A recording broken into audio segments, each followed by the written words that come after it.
श्रीमद् भगवद गीता के उपदेश। जब मनुष्य जीवन में भ्रमित होता है, जब सही और गलत का अंतर मिट जाता है, तब श्रीमद् भगवद गीता उसका मार्गदर्शन करती है। ये केवल एक ग्रंथ नहीं, बल्कि भगवान श्री कृष्ण की वाणी है, जो मनुष्य को धर्म, कर्तव्य और आत्मज्ञान का मार्ग दिखाती है। कुरुक्षेत्र का युद्ध केवल अर्जुन का नहीं था, वह हर मनुष्य के जीवन का प्रतीक है। जब अर्जुन ने अपने ही संबंधियों को देखकर धनुष नीचे रख दिया, तब भगवान श्री कृष्ण ने उसे समझाया कि कर्तव्य से भागना अधर्म है। जीवन में परिस्थिति कैसी भी हो, कर्म करते रहना ही धर्म है। भगवान ने कहा, कर्मण्येवाधिकारस्ते मा फलेषु कदाचन, अर्थात मनुष्य का अधिकार केवल कर्म करने में है, फल में नहीं। जो कर्म के साथ फल की इच्छा जोड़ देता है, उसका मन विचलित हो जाता है। लेकिन जो निस्वार्थ होकर कर्म करता है, वही शांति को प्राप्त करता है। गीता हमें सिखाती है कि जो हुआ वह अच्छा हुआ, जो हो रहा है वह अच्छा हो रहा है, और जो होगा वह भी अच्छा ही होगा। जब यह भाव मन में बैठ जाता है, तब चिंता और भय का अंत हो जाता है। विश्वास रखो कि जो भी घटता है, वह ईश्वर की योजना का भाग है।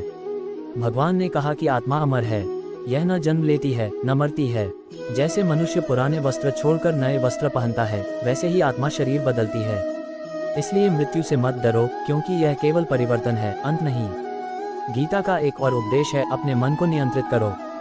जो मन को वश में कर लेता है, वही संसार को जीत लेता है। मनुष्य का सबसे बड़ा शत्रु उसका अस्थिर मन है। जब मन स्थिर हो जाता है, तब सुख दुख, लाभ हानि, जीत हार सब समान लगने लगते हैं। यही योग है, यही संतुलन है। गीता कहती है कि हर परिस्थिति में धैर्य रखो, सफलता हो या असफलता, प्रसन्न रहो, क्योंकि दोनों ही क्षणिक हैं। जो मनुष्य स्थिर रहकर कर्म करता है, वही सच्चा योगी है। भगवान श्री कृष्ण का संदेश स्पष्ट है, अपने कर्तव्य का पालन करो, ईश्वर पर विश्वास रखो और परिणाम की चिंता मत करो।